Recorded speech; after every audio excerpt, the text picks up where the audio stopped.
1989年4月7日，台湾，一个叫郑南榕的人，在他创办的杂志社里点燃了汽油，烈焰瞬间将他吞没。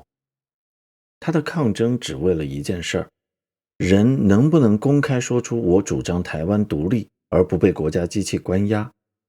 他用生命换来的答案，今天的台湾，每个人都知道，当然可以。那个时候守在他灵柩旁的有一个20岁的台大女学生，她叫郑丽文。国民党的情治档案里记录了她当时说过的话。郑丽文表示，她愿为台独牺牲，郑南榕为其一生的榜样。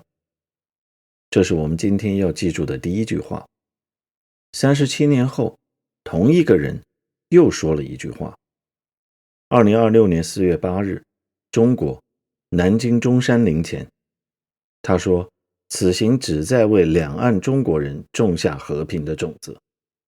有意思的是，1989年只有16%的台湾人认同自己只是台湾人，但郑丽文就站在那一边。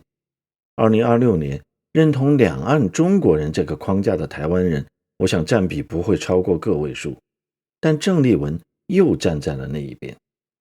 他2次都是少数，但2次站的方向却完全相反。本期视频要还原的，就是这个翻转到底是怎么发生的。郑丽文1969年出生于云岭，成长于台南眷村，外省第2代。父亲是国民党的云南彝族老兵。按台湾政治版图的刻板印象，这样出身的人应该天然支持国民党。但是他没有。台大法律系入学第1个月，他就加入了大论社，台独立场非常鲜明。1988年，他去郑南榕的《自由时代》杂志当校对，他同时加入了一个名字本身就是挑衅的组织——外省人台湾独立促进会。这可不是小事儿。本省人认同台湾，在某种意义上是自然的，但一个眷村长大的女儿，父亲是云南老兵，她选择加入推动台湾独立的组织，这意味着她主动否认了父辈带来的整套叙事，切断了她本可依附的政治身份。这种否认需要付出真实的成本。情治系统监控了她，档案里留下了这样一行字：郑女受郑南榕、叶菊兰、杨碧川等人影响，台独立场鲜明，目前每月2次请杨碧川、姚新进在台大大论社指导读书小组，研读马克思主义及台湾人400年史等。他是一个被国民党政府监控过的人，理由是他的台独倾向。要理解那年发生的事儿，先要知道那是一个什么样的台湾。1989年，台湾解除长达38年的戒严还只有2年，总统直选还要再等7年。彼时的台湾，说出台湾独立4个字是要进监狱的。两岸几乎完全隔绝。1987年才刚刚开放民间探亲，此前近40年连写信都不行。但在经济上，台湾正处于奇迹的顶峰。1989年 GDP 增长率超过 12%， 人均 GDP 跻身高收入经济体，外汇储备高达800亿美元。台湾人在整个亚太地区都是让人羡慕的富裕群体。所以那年台湾人是怎么看自己的呢？台湾联合报1989年调查，认同自己是中国人的超过50%，认同自己是台湾人的只有 16%。政大选研中心1992年最早的追踪数据，认同台湾人的是 17.6%， 认同中国人的是 25.5%， 两者都认同的是 46.4%。 简单的说，1989年台湾人里的大多数并不认为自己只是台湾人，因为在他们看来，台湾仍然只是暂居之地，大陆地区还在等待中华民国的光复。在那个时代，支持台独是真实意义上的政治冒险，是需要付出代价的选择。郑南榕在他创办的《自由时代》杂志上刊登了一篇题为《台湾新宪法草案》的文章，然后他受到了检察官的传票，涉嫌叛乱。他没有投案，他在杂志社总编辑室里把自己锁起来，对外宣布说国民党不能逮捕到我，只能抓到我的尸体。这一锁就是71天。1989年4月7号，警方发动攻坚，霹雳小组开始破门，郑南榕在总编辑室内点燃了汽油。后来守在他灵柩旁的是他的遗孀叶菊兰和每天前来陪伴的年轻的郑丽文。两个女人在同一具灵柩旁度过同样的深夜。这条线我们先放在这里，等到视频结尾的时候我们再说回来。42天之后，郑南榕出殡，上万民众前往致哀。出殡队伍按计划走向总统府，郑丽文走在队伍最前排，担任学生队伍的指挥。队伍走到凯达格兰大道，警察已经在那里等候了，还有铁丝网、蛇笼和封锁线。就在那一刻，队伍里面有个人做了一件事儿，民进党基层党工詹义化飞奔着冲向那道铁丝网，而那道铁丝网上挂着一条布条，上面写着生为台湾人，死为台湾魂。詹义化将预藏的汽油点燃，自焚身亡。郑丽文在短短1个多月的时间里，亲身经历了2个生命为台独理想而死。这是他政治生命真正的起点，不是某个宣言，不是某次演讲，而是2团火焰在20岁的他眼前烧起来，然后熄灭。1996年，郑丽文代表民进党当选国大代表，4年之后出任了民进党青年部副主任。他和民进党之间的裂痕出现在2002年，当时发生了一件相当荒唐的涂醒哲舔耳事件，民进党要求党员一律表态支持涂，而郑丽文却在节目上说了不同的话，被党部停权。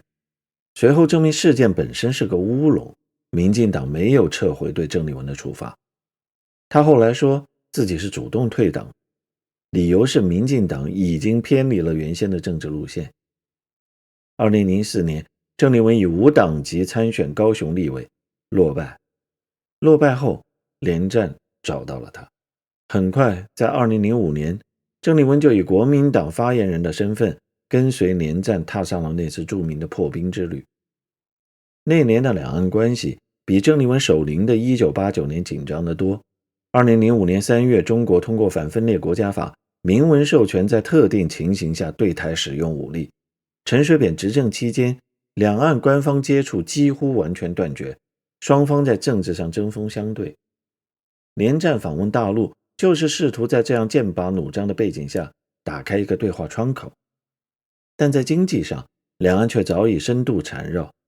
2005年前后，台湾对中国，包括香港在内的出口已占台湾总出口的将近 40%。 台商在中国有5万多家企业，长期居留的台商及眷属超过100万人。政治上的对立挡不住资本的流动。那年台湾人的身份认同呢？2005年，政大选研中心的数据首次出现历史性转折，认同自己只是台湾人的比例第一次超过了两者都认同，约达到了 45%。 认同自己只是中国人的降至约 6%。 台湾人的政治身份自我认同正在悄悄地发生位移。就在这样的背景之下，连战踏上了中山陵。那是国共分裂56年以来，国民党主席第一次踏上这片土地。所有人都知道，这里的政权不承认，而且敌视中华民国。连战是怎么做的呢？他在中山陵的演讲是这样说的：中山先生，他领导国民革命，推翻满清，建立了亚洲第一个民主共和国，那就是中华民国。无论是在哪里，都能够本着一个和平的奋斗的心情，来让我们抓住这个时代，让台湾能够持续不断的经济的发展，均富社会的一个建立，让大陆快速的成长，小康社会的完成，这才是我们今天应该念之在之，全力以赴的一个总的目标。当时郑丽文就站在他身后，从视频当中能看得出来，现场的热烈和接待的规格让他感到兴奋不已，与有荣焉。他后来在访谈里提到，2005年的南京之行给他留下了非常深刻的印象。他当时恐怕也不会想到，21年后自己将会再一次站在同一个广场上。2026年，郑丽文已经成为国民党主席。先说清楚现在是什么背景。两岸军事紧张度比2005年又上了一个量级，解放军频繁在台湾周边进行军演，台海中线已不复存在。台湾海峡被国际社会视为全球最危险的地区之一。政治上，赖清德执政，两岸官方接触完全停摆。经济上，台湾对大陆以及香港的出口占总出口的比重，从2005年的约 40%， 已经回落到了2024年的 31.7%， 但依然是台湾最大的单一出口市场。同时，台积电成为全球半导体产业核心，台湾的战略地位在美中博弈当中急剧上升。而在身份认同上，趋势已经和1989年、2005年完全不同。台湾政治大学选举研究中心2024年最新的数据显示，认同自己只是台湾人的占 63.4%， 认同自己两者都是的占 31%， 认同自己只是中国人的仅占 2.4%， 创下了1992年有调查以来的历史新低。就是在这样的背景下，4月7日，也就是台湾的言论自由日，也就是郑南榕自焚37周年，已经成为国民党主席的郑丽文登上了飞往上海的班机。同一天，在台湾这边，总统赖清德出席郑南榕殉道37周年追思纪念会。郑南榕的女儿郑竹梅在现场说，姑息及投降是不会带来真正的和平。4月8号，南京、中山陵，郑丽文数度哽咽，但不是为了郑南榕。他说，两岸因为甲午战争留下的伤口至今无法愈合。他说，要为两岸中国人种下和平的种子。注意，这句话是最核心的一句。在2005年，连战是用中华民族的框架来包容两岸，而郑丽文则替换成了两岸中国人。要知道，民族概念强调的是文化、语言和心理上的认同，而国家概念则偏重的是政府、人口和主权上的实体。郑丽文的说法很危险，比连战更靠近中共，是一个实质性的退让，两者的表达也存在很大的差异。连战的演讲里，国共两党是平等主体，你是共产党主席，我是国民党主席，我来纪念我们国民党的祖师爷，这件事和你没有关系。所以连战压根没有提到胡锦涛，也没有提到9·2共识。而在郑丽文的框架里，主体对等消失了，他主动把9·2共识嵌进了对中山陵293级台阶的生硬解释里。他还主动向习近平隔空喊话，甚至把孙中山和习近平并列，都是客场作战。连战的架子至少端着还没有倒，郑丽文还没有见到人呢，自己就先矮了半截。其实在来中国的3个月之前，在蒋经国的陵寝之前，郑丽文对台湾人说的是，我们是台湾人也是中国人，这两个身份从不抵触。这番话还在连战的框架之内，能兼容两个身份，但台湾的身份优先。但到了中国之后，这个表述就悄然发生了变化。在郑丽文的中山陵演讲里，台湾的叙事几乎全部停在1949年之前，对于现代台湾的建设一笔带过不说，还把功劳都归在了国民党和三民主义旗下。至于民主化、总统直选、公民社会等等，通通没有，更没有37年前那个燃烧的房间，也没有那块写着生为台湾人死为台湾魂的布条。他自己亲身经历的那些东西，在他自己的讲话里烟消云散。讲实话，相比连战，郑丽文不仅矮化了国民党，还消解了台湾的主体性。这可不是贴标签啊，都是他自己的原话，有记录，可以查。现在让我们回到郑南榕的灵柩旁，叶菊兰以丈夫的精神为旗帜走进政治，担任过行政院副院长、客委会主委。2026年4月7日，她冒雨出现在郑南榕殉道37周年追思现场，向郑南榕的画像献花。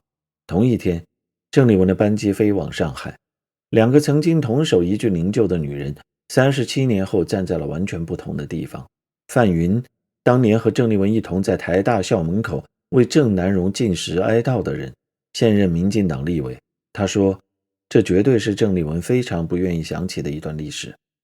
也许是，也许不是，我们没有办法进入另一个人的内心。叶菊兰和郑丽文在相同的深夜经历过相似的伤痛，两个人从同一具灵柩边出发，叶菊兰带走了那团火焰，而郑丽文则把它留在了1989年。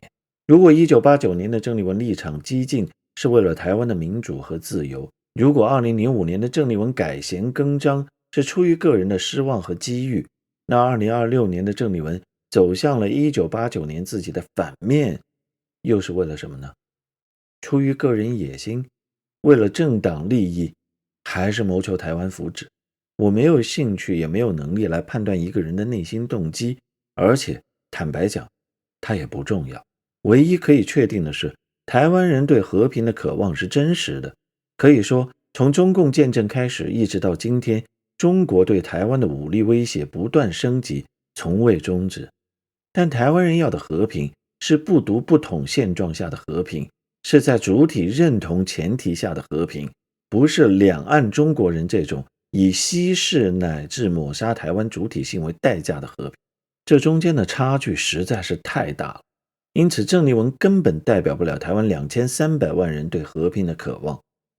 而这37年间，郑丽文的3张政治脸谱是一种有力的说明，足以让每个有选票的人犹豫片刻，是否应该将台湾和台湾人的未来交付给他。在去中国之前，郑丽文声称他此行是为了和平。台湾人要的和平和他说的和平是同一种和平吗？如果有台湾的朋友，请留言告诉我。如果你觉得这些内容值得更多人看到，请帮忙点赞、转发、订阅，并点开小铃铛。我们下期再见。